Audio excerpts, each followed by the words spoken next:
So today we are going to be focusing on inputs, right? How we can create inputs, the various input types we have, and also buttons, how we can create HTML buttons, and also how we can do some validation, some HTML validation. So basically, when you visit a particular site, so probably the first thing you will see is to register or to sign up or to log in for that site.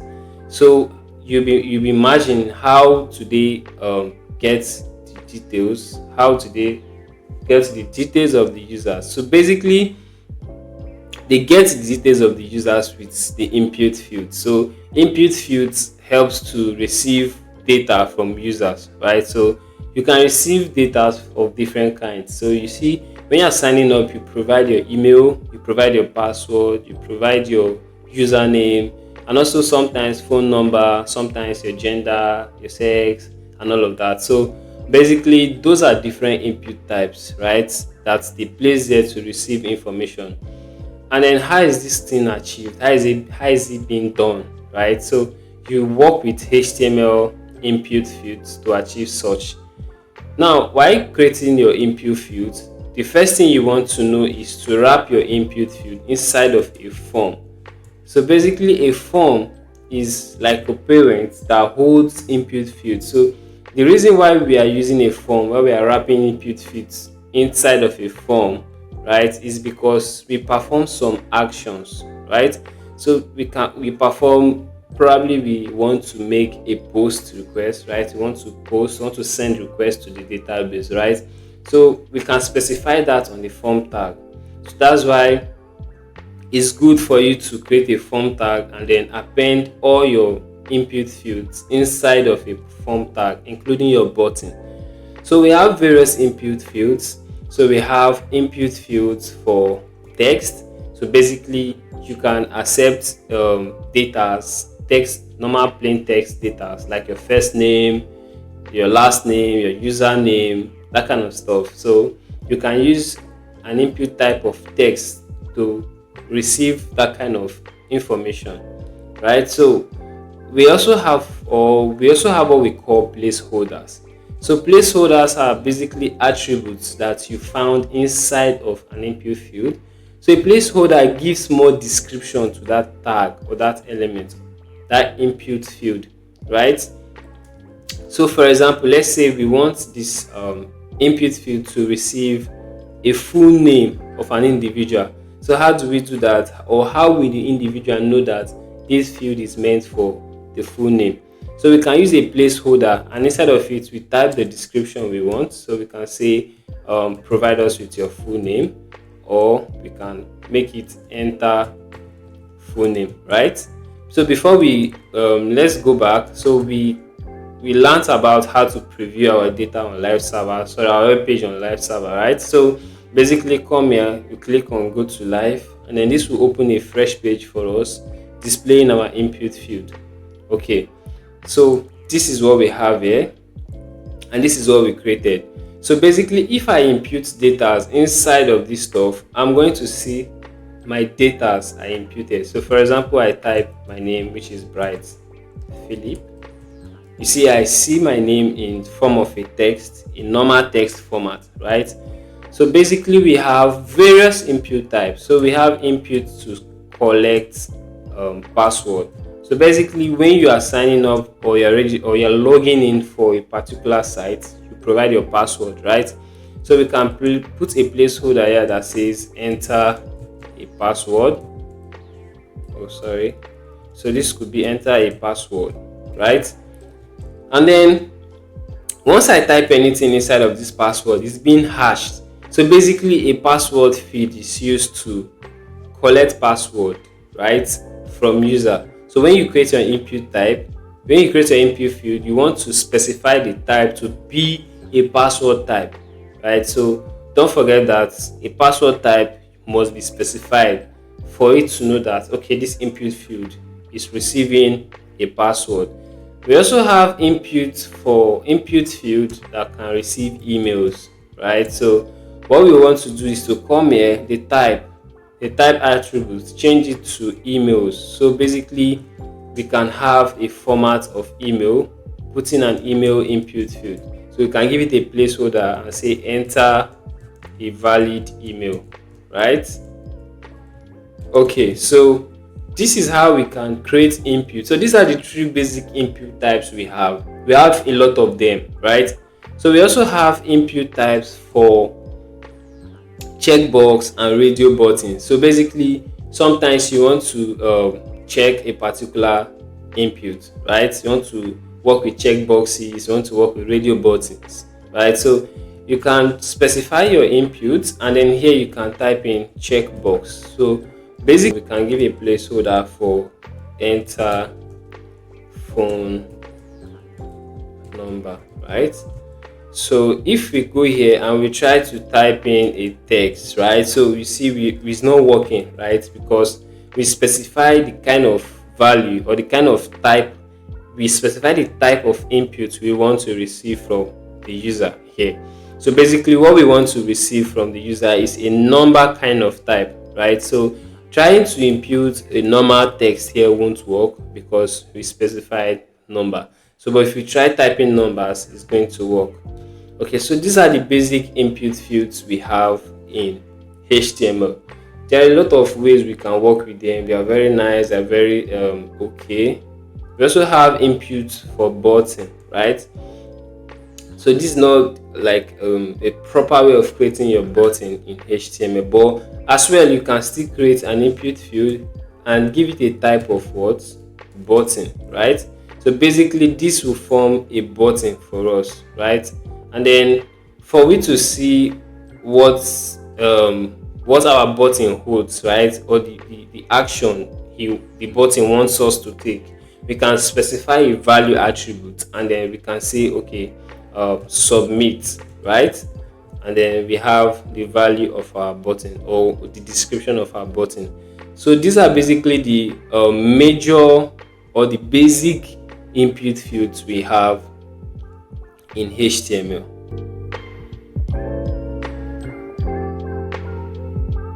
Alright, so what we want to do next is creating HTML buttons. So we've seen how we can create inputs, the various input fields, how we can work with them. So we learned about creating text, that's normal text, typing normal text.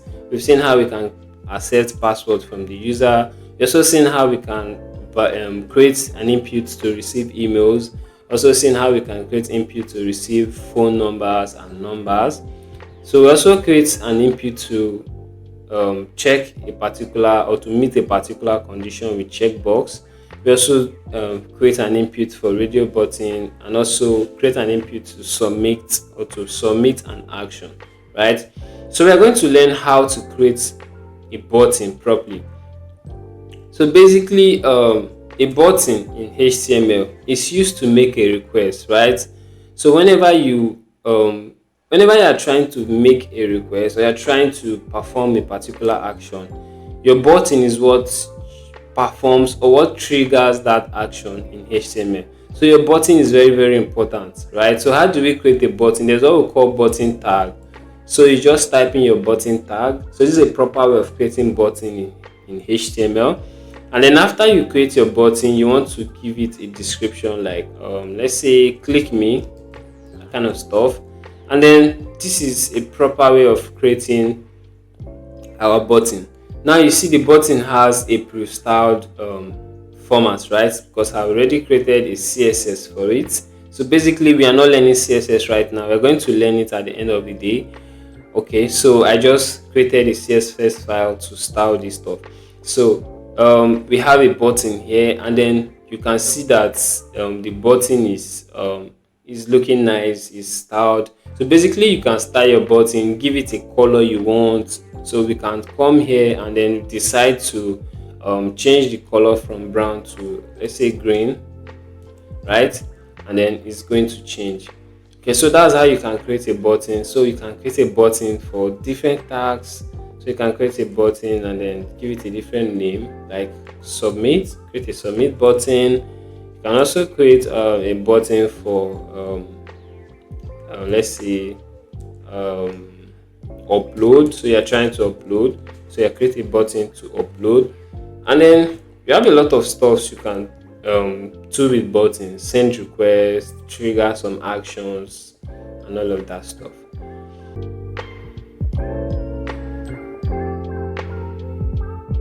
Okay, welcome guys to this section. So this is another section of this video where we are going to be learning HTML forms.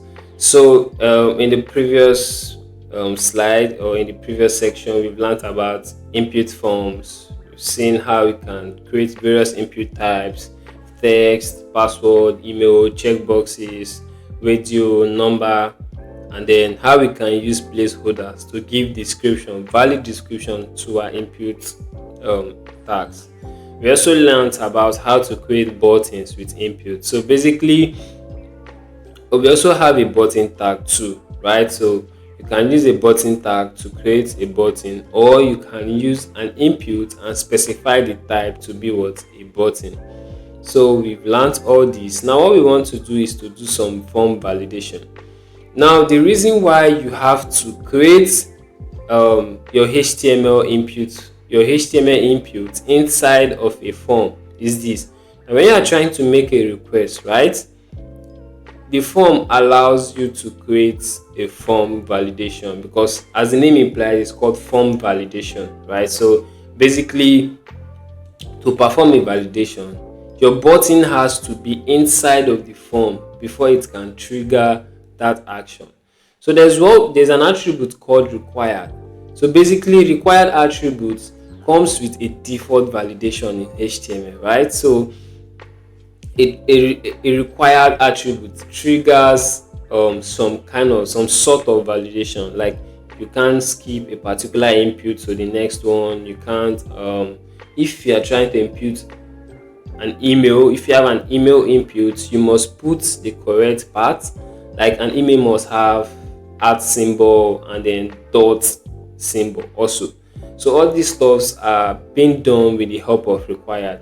So let's say we want to create some validation for this stuff. So basically, let's comment out check and radio. So let's say we want to do some sort of validation, right? So we can come here and then we can create our required attributes. Now if we try to click on this button here, it's going to prompt us. Okay, let me see. So let me take a button right inside of here. So let me take a button here, and then let's click on submit. Okay, so if you are trying to click the submit button, right, you see that we have an error message, like a validation message, right? So let's do it again. So the validation message is telling us that please fill out this field. So basically, the required simply says, or is simply configuring this input field to prompt or to make the user, or to force the user to input data inside of this field, right? So you say that please fill out this field. So if you are creating your form, you're creating like a sign up form or a login form in your HTML, definitely you want to do some form validation, right? So you have to tell, okay, let's say you visit a particular website. Sometimes you see a kind of validation, right, that your password must be up to 8 letters, it must contain characters and numbers, it must contain special characters, right? So basically, that kind of stuff, that kind of validation, you can't do without it while creating forms, right? Because they are very important. They give you like a structured way of creating or validating your users' information, right? So that's what this required is trying to create for us, trying to give us a sense of validation, right? So it's an HTML validation, right? So it comes with HTML. And then what we want to do next is input password validation. So basically the same step, we just come here and specify required. So basically the same stuff. So if we try going here, bright, and then let's say we click on the submit button, right? So you see that it prompts us to please fill out this field. Now the reason is because we specify the required attributes, right? So basically you can't proceed without meeting this requirement. So if you fill out this stuff and then hit submit, it's gonna refresh this page. That means it has worked. Okay, see all the input fields are now what? Empty. Okay, so that's how we can work with required. That's how we can do some validations. So let's go to email. So if we place this required here in our email input, and then now you see email, first of all, email must have an @ symbol and also have a dot symbol, right? So if we fill out these fields, let's say we have a complete field here like Bright Philip, then we have a password of, let's say, anything, and then we click on submit. So it's going to tell us please fill out the email field, and then let's say we say okay, we have the email as this. So it's not still going to work. Now the reason is because if you read the error message, it says please include an @ sign in the email address. So what we want to do is to include an @ sign, but still yet is not still complete. So it says please enter a path following @ and then dot, right? So how do we write a valid email? After the @ sign, we can put our @gmail, but this is not still complete. We're still missing .com, right? So this is okay. So that's not still complete. So let's try this one more time. So we have Bright, we have password, we have let's say kind of email, and then we can put our @ sign and then @gmail.com. Okay, so when we click on submit, it's gonna refresh the page telling us that this validation was what? Successful. So that's how we can create a form validation in HTML. So we have a lot of ways of validating. We can work with JavaScript. So if you start using JavaScript, you can work with JavaScript for form validation.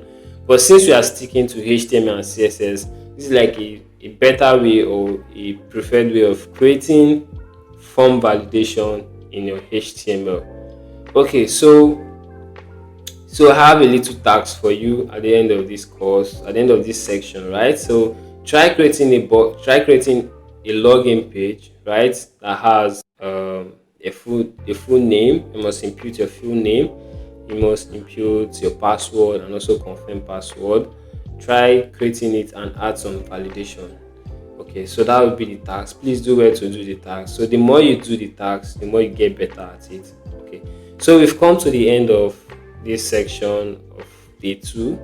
So please do not forget to stay tuned to the next session of this video. Subscribe to our YouTube channel, social media handles, follow us on our social media platforms, and then please stay tuned for this video. See you day 3. Peace out.